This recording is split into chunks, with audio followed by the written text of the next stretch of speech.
السلام عليكم ورحمة الله تعالى وبركاته. أعوذ بالله من الشيطان الرجيم. بسم الله الرحمن الرحيم. 5 நிமிட மதரசா குர்ஆன் ஹதீஸின் ஒளியில் ஒன்றாவது தலைப்பு இஸ்லாமிய வரலாறு.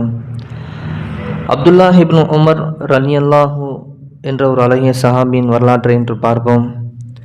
அப்துல்லாஹ் ரலியல்லாஹ் அவர்கள் அன்னலாரின் நெருங்கிய தோழரும் உமர் ரலியல்லாஹ் அவர்களின் பாசமிக்கு புதல்வருமாக இருக்கிறார்கள்.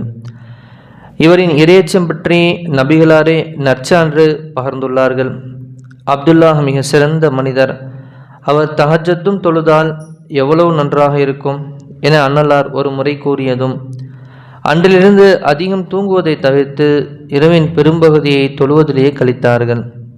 வைகரை பொழுது நெருங்கியதும் பாவ மன்னிப்பு கோருவதில் ஈடுபடுவார்கள். ஒரு முறை இவரின் தோலை பற்றிய அன்னலார், ஒரு பயணியைப் போல் உலகில் வாழ்வீராக, இறந்தவர்களில் ஒருவராக தம்மை கருதுவீராக என அறிவுரை கூறினார்கள். ஒரு முறை இவரின் தோலை பற்றிய அன்னலார்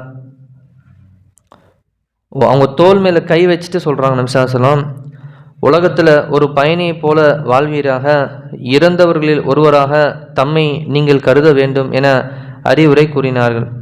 இதன் பிறகு அவர் ஒரு துறவியை போன்றே இவ்வுலகில் வாழ்ந்தார். அவர் தமது சிறுவயதிலேயே பெற்றோர் சஹீதம் ஈமான் கொண்டவர். தந்தையுடன் மதினாவுக்கு ஹிஜ்ரத் சென்றவர். சிறுவயதினராக இருந்ததால் பத்ரு மற்றும் முஹது போரில் கலந்து கொள்ளவில்லை. 15 வயதானதும் அஹலி போரில் கலந்து கொண்டார். அவர் தமது 84வது வயதில் ஹிஜ்ர் 73ஆம் ஆண்டு புனித மக்காவில் இறந்து அங்கேயே நல்லடக்கம் செய்யப்பட்டார்கள். இரண்டாவது தலைப்பு அன்னலாரின் அற்புதம். ஓநாய் நபி பற்றி சாட்சி கூறியது. ஒரு ஓநாய் ஆட்டு மந்தைக்குள் புகுந்து ஒரு ஆட்டை தூக்கி சென்றது. உடனே விரட்டிச் சென்ற மெய்ப்பாளன் ஓநாயிடமிருந்து தனது ஆட்டை விடுவித்தான். அப்போது அந்த ஓநாய்க்கு பேசும் திறனை அல்லாஹ் தந்தான். மெய்ப்பாளனை நோக்கி, அல்லாஹ் எனக்களித்த இரையை தட்டி பறித்து விட்டீர் என்றது ஓநாய். அடடா, என்ன விந்தை, இது பேசுகிறதே என்றார் மெய்ப்பாளன். அதற்கு அந்த ஓநாய், இதைவிட மேலான ஒரு விந்தையை சொல்கிறேன் கேள். மதினாவில் ஒரு மாமனிதர் இருக்கிறார். அவர் கடந்த காலம் மற்றும் எதிர்காலம் பற்றி துல்லியமாக அறிவிக்கிறார் என கூறியது. மெய்ப்பாளர் யூதராக இருந்ததால் வியந்து போய் அன்னலாரின் சமூகம் சென்று நடந்தவற்றை கூறி முஸ்லிமானார். அபூ ஹுரைரா ரலியல்லாஹு ஹதீஸ் அறிவிக்கின்றார்கள். மூன்றாவது தலைப்பு ஒரு ஃபர்லை பற்றி. முதல் தக்பீருடன் தொழுதல். எவர் 40 நாட்கள் தூய மனதுடன் அல்லாஹ்வுக்காக முதல் தக்பீருடன் தொழுகிறாரோ அவருக்கு நரக விடுதலைக்காகவும் நயவஞ்சக தனத்திலிருந்தும் விடுபடுவதற்காகவும் 2 விடுதலை பத்திரங்கள் அந்த மனிதருக்கு கிடைக்கின்றன என நபிசாசலம் அவர்கள் கூறினார்கள். நான்காவது தலைப்பு ஒரு சுன்னத்தை பற்றி. முஸ்லீமாக மரணிக்க ஓதும் துவா. ஈமானுடன் மரணித்து நல்லவுடன் சேர்ந்திருக்க விரும்புவோர் இந்த துவாவை ஓதிக்கொள்ளட்டும்.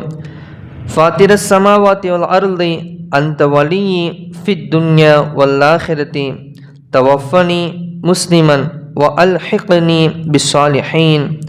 யா அல்லாஹ், வானங்கள் பூமியையும் படைத்தவனே, இம்மையிலும் மறுமையிலும் நீயே என் பாதுகாவலன். முஸ்லீமாக என்னை நீ கைப்பற்றி கொள்வாயாக, இன்னும் நல்லவருடன் என்னை சேர்த்திடுவாயாக என சூரா யூசுஃபில் இந்த துவா வருகிறது. ஐந்தாவது தலைப்பு ஒரு முக்கிய அமலின் சிறப்பு. நேசமான 2 வார்த்தைகள். நாவால் மொழிவதற்கு எளிதானதாகவும் அமல்களில் தராசில் கனமானதாகவும் உள்ள 2 வார்த்தைகள் உள்ளன. அவை அல்லாஹ்வுக்கு மிக விருப்பமானதும் கூட என நபிசாசலம் அவர்கள் இந்த வார்த்தை கூறினார்கள். சுபஹான் அல்லாஹி பிஹம்திஹி சுபஹான் அல்லாஹில் அதீம் என்பது இந்த வார்த்தையாகும். சஹீஹ் புகாரில் வருகிறது. ஆறாவது தலைப்பு ஒரு பாவத்தை பற்றி. குர்ஆனை பொய்ப்பித்தல். அல்லாஹ் கூறுகிறான், அல்லாஹ்வின் மீது பொய்யுரைத்து இன்னும் உண்மையை அது தன்னிடம் வந்தபோது பொய்ப்பிப்பவனை விட பெரும் அநியாயக்காரன் யார்? அத்தகைய நிராகரிப்பாளருக்கு நரகில் தங்குமிடம் இல்லையா என சூரா ஜுமரிலே அல்லாஹ் கேட்கின்றான். ஏழாவது தலைப்பு உலகத்தை பற்றி. உலகை விரும்புவோரின் கேடு. அல்லாஹ் கூறுகிறான், எவர் மறுமையின் விளைச்சலை விரும்புகிறாரோ அவருடைய விளைச்சலை நாம் அவருக்காக அதிகப்படுத்துவோம். எவர் இவ்வுலகின் விளைச்சலை மட்டும் விரும்புகிறாரோ அவருக்கு நாம் அதிலிருந்து ஓரளவு கொடுக்கிறோம். எனினும் அவருக்கு மறுமையில் யாதொரு பங்கும் இல்லை என குர்ஆனிலே அல்லாஹ் கூறுகிறான். எட்டாவது தலைப்பு மறுமையை பற்றி. நரகவாசிகளின் அழுகை.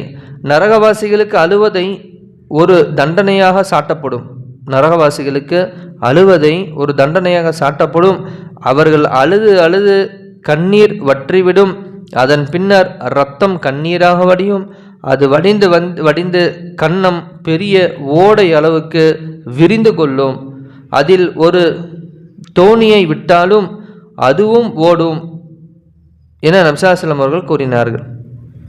ஏன்னா அவங்களுடைய உருவமைப்பு மலையை போன்று அல்லாஹ் கொடுத்துருப்பான் நரகவாசிகளுக்கு. ஏன்னா தண்டனையை அவங்க சுவைக்கணும் என்பதற்காக.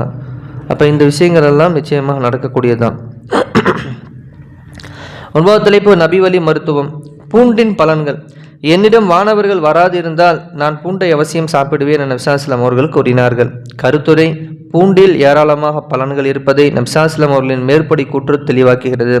இதை சாப்பிடுவதால் நெஞ்சு வலி நீங்குவதாகவும் ஜீரணத்தை ஏற்படுத்துவதாகவும் தாகத்தை குறைப்பதாகவும் மருத்துவர்கள் குறிப்பிடுகின்றார்கள். 10வது தலைப்பு அந்நலாரின் அறிவுரை. ரமலான் மாதம் நோன்பு வைப்பதில் குளறுபடி ஏற்படாதிருக்க ஷாபான் மாதத்திலிருந்து பிறை நாட்களை எண்ணிக்கொண்டே வருக என நபி ஸல்லல்லாஹு அலைஹி வஸல்லம் அவர்கள் கூறினார்கள். அல்லாஹ் இந்த நலவை நமக்கு ஏவினானோ அதன்படி அமல் செய்யக்கூடிய நல்ல பாக்கியத்தையும் கலிமாவுடன் வாழ்ந்து கலிமாவுடன் மரணிக்கக்கூடிய பாக்கியத்தையும் ஜன்னத்துல் ஃபிர்தௌஸ் எனும் சொர்க்கத்திலே நபி ஸல்லல்லாஹு அலைஹி வஸல்லம் இருக்கக்கூடிய அங்கிருந்து அல்லாஹ்வை பார்த்து பேசக்கூடிய பாக்கியத்தையும் அல்லாஹ் நம்ம இருக்கும் தந்தல் புரிவானாக. சுப்ஹானல்லாஹி பிஹம்திஹி சுப்ஹானக்கல்லாஹும்ம பிஹம்திக அஷ்ஹது அன் லா இலாஹா இல்லா அன்த அஸ்தக்ஃபிருக வ அத்தூபு இலைக். ஆமீன். خير سبحان ربك رب العزة عما يصفون والسلام على المرسلين والحمد لله رب العالمين. صلى الله على محمد صلى الله عليه وسلم. صلى الله على محمد صلى الله عليه وسلم. صلى الله على محمد يا رب صل عليه وسلم. السلام عليكم ورحمة الله تعالى وبركاته. நாளைக்கு பிலால் ரலியல்லாஹு அன்ஹு அவங்களை பற்றி இன்ஷா அல்லாஹ் பார்ப்போம்.